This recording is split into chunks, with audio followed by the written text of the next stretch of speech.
Hello friends, मेरा नाम है गुरलीन और आज हम पढ़ेंगे कॉन्ग्रुएंस के बारे में। Let's start.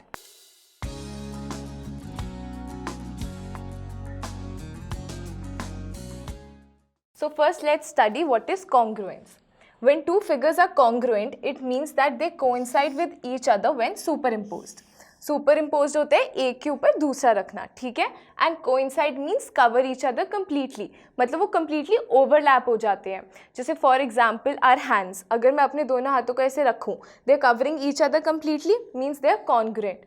और for example you can see the pages of a book, pages of the same book वो एक दूसरे को कम्प्लीटली ओवरलैप कर लेते हैं, तो मीन्स दे आर कॉन्ग्रुएंट। तो congruent, or we can say that two figures are congruent when they cover each other completely. So this is the definition of congruence. Let's move forward and study something else about it. Now we will study about congruence of lines. When are two lines congruent? Two lines are congruent when they have the same length. मतलब जब उनकी same length होगी तो वो एक दूसरे को cover up करेंगे कम्प्लीटली। जैसे line A B and line X Y, they are congruent to each other because they have the same length. यहाँ पे आप देख सकते हो A B is smaller than X Y, मतलब ये कॉन्ग्रुएंट नहीं हो सकते क्योंकि इनकी लेंथ सेम नहीं है, ठीक है। आगे चलते हैं। Now we will talk about congruence of angles. When are two angles congruent? Angles having the same measure are congruent to each other. Same measure मतलब जो उनके एंगल्स हैं वो सेम है। Like these two angles both are of 60 degree, means they are congruent to each other. अगर यहाँ पे एक 30 डिग्री का एंगल होता, 30 degree is less than 60 degree, means वो इक्वल नहीं है, तो ये दो एंगल्स कॉन्ग्रुएंट नहीं है, right. Now let's move forward. Our next main topic is congruence of triangles. अब when are two triangles congruent? Two triangles are congruent if the following coincide with each other. Coincide मतलब equal होता है, या जब हम एक के ऊपर दूसरा प्लेस करते हैं वो एक दूसरे को कंप्लीटली कवर अप करते हैं। कॉरेस्पॉन्डिंग वर्टिसेस, वर्टिसेस क्या होते हैं? The corners of the triangle. अगर मैं इसे ए बी सी नेम कर दूं और इसे एक्स वाई जेड नेम कर देती हूँ, राइट। ये ए बी सी पॉइंट्स और X Y Z points are the vertices. तो मीन्स ए को जब हम एक्स पे रखेंगे तो ये दोनों इक्वल होने चाहिए, so means the corresponding vertices. And the word corresponding, corresponding होता है in relation to each other और in respect to each other. तो ए एक्स के ऊपर रखेंगे, बी वाई के ऊपर और सी जेड के ऊपर, तो ये दो ट्रायंगल्स ओवरलैप होने चाहिए, ठीक है। कॉरेस्पॉन्डिंग साइड्स मीन्स जो ए बी है that should be equal to X Y. Corresponding मतलब in respect to each other इनकी पोजिशन सेम है, ठीक है। Similarly A C should be equal to X Z और B C should be equal to Y Z, right. Third is corresponding angles. Corresponding angles मतलब angle A के corresponding कौन सा होगा? एंगल एक्स, बी के कॉरेस्पॉन्डिंग वाई और C के corresponding Z. मतलब ए एक्स की इक्वल होना चाहिए, angle B should be equal to angle Y and angle C should be equal to angle Z. मतलब दो ट्रायंगल्स तभी कॉन्ग्रुएंट होंगे when the corresponding vertices, corresponding sides and corresponding angles are equal to one another, right. तो अभी हमने एक method सीखा है कि पता करने का कि कब दो ट्रायंगल्स कॉन्ग्रुएंट होते हैं, that is by super imposing them on each other. मतलब एक के ऊपर एक रख के अगर वो कंप्लीटली एक दूसरे को कवर अप कर रहे हैं तो वो कॉन्ग्रुएंट है। अब हम आगे चलते हैं। वी हैव अ क्वेश्चन है, if triangle ABC, this is the sign of congruence, okay? If triangle ABC is congruent to triangle GHI, अगर यहाँ पे triangle ABC है और ये GHI है, right? Under correspondence ABC is corresponding to GHI. अब इसका मतलब क्या होता है? जो A है, A vertex है, that is corresponding to G, B is corresponding to H and C is corresponding to I. Write the parts of GHI corresponding to angle B. हमें देखना है एंगल B के कॉरेस्पॉन्डिंग कौन सा angle है। हमने यहाँ पे देखा था कि कॉरेस्पॉन्डेंस में A B C और GHI है। अब एंगल B के कॉरेस्पॉन्डिंग कौन सा होगा? Angle H। तो यहाँ पे B के कॉरेस्पॉन्डेंस में है angle H, right. Side BC, यहाँ पे देखो BC के कॉरेस्पॉन्डिंग क्या है? HI। तो BC साइड के कॉरेस्पॉन्डिंग HI साइड होगी, राइट। तो यहाँ पे हम लिखेंगे HI और एंगल B के कॉरेस्पॉन्डिंग क्या था? Angle H। Next is angle C। Angle C के कॉरेस्पॉन्डिंग क्या होगा? एंगल I तो angle I is corresponding to angle C and side A C. हमें देखना है कि साइड ए सी के कॉरेस्पॉन्डिंग कौन सी साइड है। यहाँ पे यू कैन मेक आउट कि ए सी के कॉरेस्पॉन्डिंग जी आई है, but we are also given the correspondence, तो ए सी के कॉरेस्पॉन्डिंग होगा जी और आई, तो साइड ए सी के कॉरेस्पॉन्डिंग है side G I, right. Let's move forward. The next topic we have is methods to check congruency of triangles other than the superimposition method. अभी तक हमने देखा था कि हम दो ट्राइंगल्स को कैसे पता लगा सकते हैं कि वो इक्वल या कॉन्ग्रुएंट हैं कि नहीं, उसको एक दूसरे के ऊपर रख के, and if they overlap means they are congruent.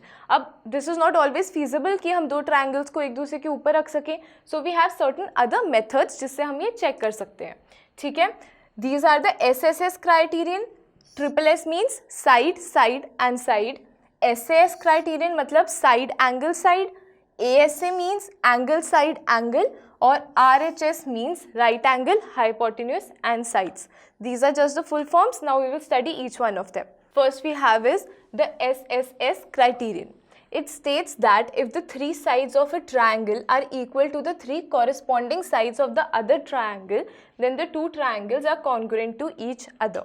ये क्या कह रहे हैं कि मतलब अगर three sides of a triangle, यहाँ पे मैं इसको ABC नेम कर देती हूँ, if these are equal to the corresponding three sides of the other triangle से XYZ, then these two triangles are congruent to each other. For this criterion to fit, अब देखो कॉरेस्पॉन्डिंग साइड्स इक्वल होनी चाहिए। AB किसके equal होगा, इसके corresponding क्या है XY, ठीक है। BC किसके इक्वल होना चाहिए YZ, क्योंकि वो कॉरेस्पॉन्डिंग है, और AC किसके इक्वल होगा XZ के, right.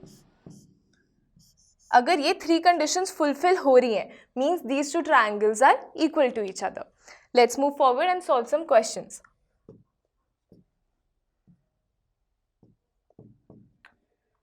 Using SSS congruence, find which triangles are congruent. Now let's see, we have two triangles XWY and triangle YZX. ये दो ट्राइंगल्स है हमारे पास, हमें पता करना है कि ये कॉन्ग्रुएंट हैं कि नहीं है, ठीक है। यहाँ पे यू कैन सी कि WX is equal to ZY, दोनों 3 सेंटीमीटर है, तो WX is equal to ZY। Why from the figure, reason क्या है कि हमें गिवन है ये, तो हम साइड पर हमेशा रीजन लिखेंगे, और इस केस में रीजन ये है कि we are given that these are equal to each other, ठीक है। सेकेंडली हमारे पास गिवन है कि WY is equal to ZX, क्यों, क्योंकि ये दोनों 5 सेंटीमीटर है, this length and this length, so the reason is given. अब हमें एक और साइड चाहिए जो एक दूसरे की इक्वल हो, तो यहाँ पे you can see that XY is common to both the triangles, ठीक है। तो XY is equal to XY, क्यों, अगर वो कॉमन है तो वो इक्वल होंगे, तो reason is the common side, ठीक है। अब हमारे पास थ्री साइड्स इक्वल हैं, तो मतलब these two triangles are congruent to each other, okay. Let's check the other figure. In this figure we have two triangles, triangle ABO and triangle DOE, ठीक है। हमें SSS क्राइटेरियन से check करना है, तो तीनों साइड्स इक्वल होनी चाहिए। AO is equal to OD, ये हमें गिवन है, तो AO is equal to OD। Similarly BO is equal to OE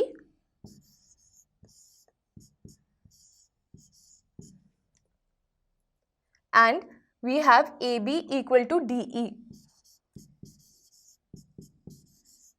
ये कैसे इक्वल है, क्योंकि रीजन क्या है, क्योंकि ये हमें फिगर में गिवन है। सो अगर three corresponding sides are equal to each other, means these two triangles are congruent to each other, right. Let's move forward.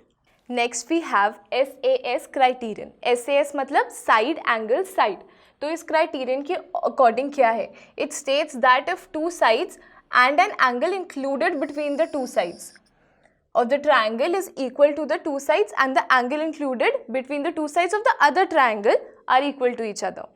For example, यहाँ पे लेते हैं, यहाँ पे टू ट्राइंगल्स है हमारे पास, ठीक है, ABC, और सिमिलरली यहाँ पे X, Y और Z। वो कह रहे हैं टू साइड्स और एंगल इंक्लूडेड बिटवीन देम। अगर मैं कह दूं कि A B is equal to X Y, A C is equal to X Z, तो इस क्राइटेरियन के ट्रू होने के लिए हमें क्या चाहिए? We need that the angle between these two sides, इसमें क्या है? एंगल ए, और इसमें कौन सा है? Angle X. तो angle A should be equal to angle X, ठीक है। अगर हमें ये गिवन होता कि angle B is equal to angle Y, तो क्या ये इस क्राइटेरियन से कॉन्ग्रुएंट हो पाते? नहीं, because this angle is not included between the equal sides, ठीक है। अब इस पर कोई क्वेश्चन देखते हैं।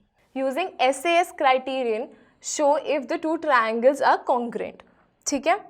ये हमारे पास दो ट्राइंगल्स गिवन है PQR और SUT। तो यहाँ पे हम देख सकते हैं कि PQ is equal to this is 3 centimetre और यहाँ पे TU is equal to 3 centimetre. तो हमें ये गिवन है कि ये वाली साइड्स इक्वल है। सिमिलरली QR इज 5.5 सेंटीमीटर और this is equal to SU, तो QR is equal to SU, ये भी हमारे पास गिवन है। This means same reason. Third, we have angle Q is equal to angle U। क्यों? क्योंकि दोनों 40 डिग्रीज हैं, ये भी हमें गिवन है। तो हम देख सकते हैं ये जो एंगल है this is included between the corresponding equal sides. तो हम कह सकते हैं कि SAS क्राइटेरियन अप्लाई हो रहा है and these two triangles are congruent to each other. This means triangle PQR is congruent to triangle, अब देखो PQ है तो यहाँ पे हमें TU चाहिए, TUS, ठीक है। ये कॉन्ग्रुएंस शो कर रहे हैं हमें। Let's move forward. The next criterion is ASA criterion. यहाँ पे हमें दिख रहा है this is angle side angle. ये क्या स्टेट कर रहा है? If two angles and the included side, पीछे हमारे पास था two sides and the included angle, इसमें two angles and the included side of a triangle are equal to the two corresponding angles and the included side of another triangle. तो ये congruence rule लगा के the two triangles will be congruent to each other. ऐसे example लेते हैं। Same ये triangles हैं to हमारे पास, ABC और XYZ, ठीक है। वो कह रहे हैं two angles, angle A is equal to angle X given हो हमारे पास और angle B is equal to angle Y, ठीक है। तो इस क्राइटेरियन को अप्लाई करने के लिए कौन सी साइड इक्वल होनी चाहिए एक दूसरे के? वो वाली जो दोनों सेम एंगल्स के बीच में इंक्लूडेड है। तो इस केस में side AB should be equal to side XY। अगर ये ट्रू है that means these two triangles will be congruent to each other. और हमें ये भी गिवन है angle A is equal to angle X और angle B is equal to angle Y। So we have all the conditions for ASA criterion, तो मतलब दोनों triangles congruent है। Let's move forward.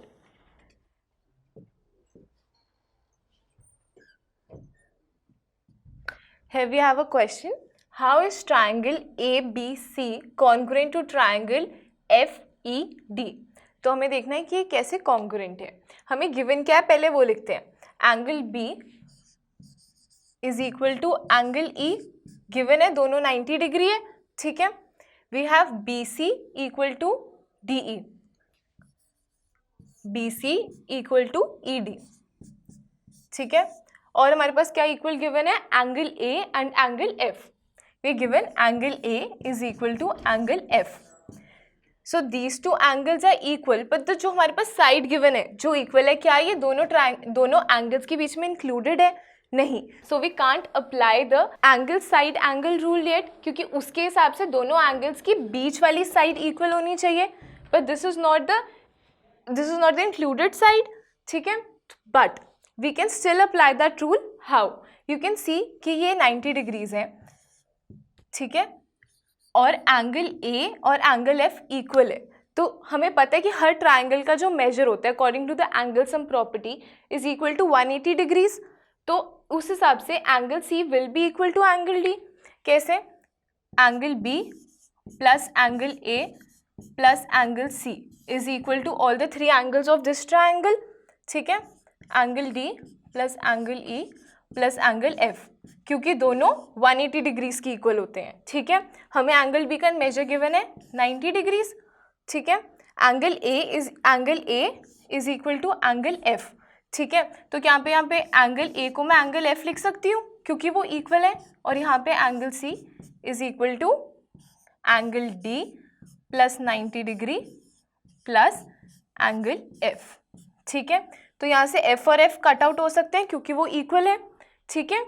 This is 90 and 90, this also cuts out, तो हमारे पास क्या रह गया, angle C is equal to angle D, ठीक है।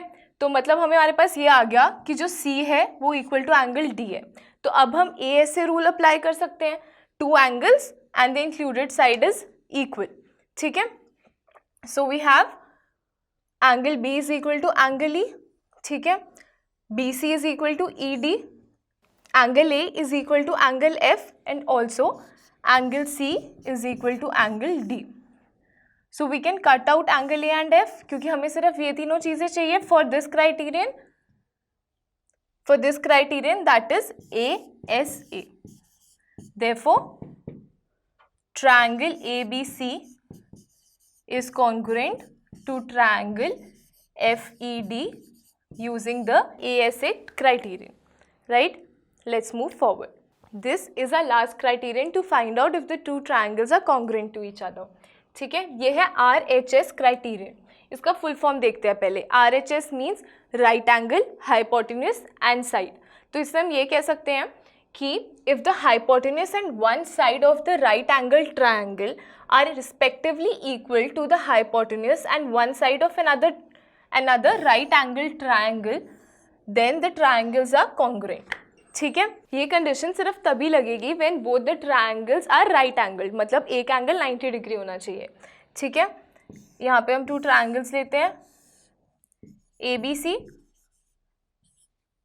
और एक्स वाई और जेड, ठीक है। This is right angle at Y, this is right angle at B, ठीक है। तो कंडीशन के अकॉर्डिंग हमें तीन चीज़ें चाहिए, right angle which we have, तो angle B is equal to angle Y, ठीक है। Hypotenuse is the side which is opposite to the right angle, तो ए सी और एक्स जेड हाइपोटेन्यूज हुए, they should be equal to each other for this criterion to apply, A C is equal to X Z, ठीक है। And one side should be equal, तो वो कोई भी side हो सकती है, इधर A B is equal to X Y और B C is equal to Y Z, ठीक है। A B is equal to X Y and या फिर और B C is equal to Z Y, मतलब दोनों में से कोई भी साइड या दोनों साइड इक्वल होनी चाहिए। तो we should have a right angle triangle, the hypotenuse should be equal and any one of the corresponding side should be equal to the other triangles corresponding side, right. Let's see a question, triangle BCA is congruent to which triangle and how? हमारे पास triangle है BCA, हमें देखना है कि ये congruent है और किस ट्राइंगल के कॉन्ग्रुएंट है, ठीक है। हम RHS रूल से ट्राई करते हैं। फर्स्ट वी कैन सी कि यहाँ पे हमारे पास राइट एंगल है, ठीक है। तो we can say that angle TAB is equal to angle CAB, क्यों? क्योंकि दोनों 90 डिग्री है, ठीक है। We also need the hypotenuse to be equal, तो इस केस में हाइपोटेन्यूज है BC और इसमें है BT, वी कैन सी कि दोनों इक्वल है, तो BC is equal to BT given. और थर्ड कंडीशन क्या है कि एक साइड इक्वल होनी चाहिए, मतलब एक कॉरेस्पॉन्डिंग साइड इक्वल होनी चाहिए। तो हम देख सकते हैं कि जो BA है वो कॉमन है दोनों ट्राइंगल्स के लिए, तो मीन्स दिस इज इक्वल, तो मैं यहाँ लिख देती हूँ BA is equal to BA, क्यों? क्योंकि कॉमन साइड है। So we can say that using RHS criterion या rule, triangle ABCA is congruent to triangle, अब कॉरेस्पॉन्डिंग क्या है BCA के, BTA, तो ट्रायंगल BTA, ठीक है। ये एक ऐसा फिगर है जिसे हम दूसरे क्राइटेरियन से भी सॉल्व कर सकते हैं। आप देख सकते हो कि तीनों साइड्स इक्वल है, ठीक है, तो ये एस से भी सॉल्व हो जाएगा and if you apply the other two may be उससे भी सॉल्व हो सकता है. So you try this yourself कि ये और किस रूल से सॉल्व हो सकता है. तो इसी के साथ हमारी ये वीडियो खत्म होती है. In this video we did the basics of congruence of triangles और हम मिलेंगे अपनी नेक्स्ट वीडियो में जिसमें हम सॉल्व करेंगे क्वेश्चंस. तब तक के लिए कीप रिवाइजिंग.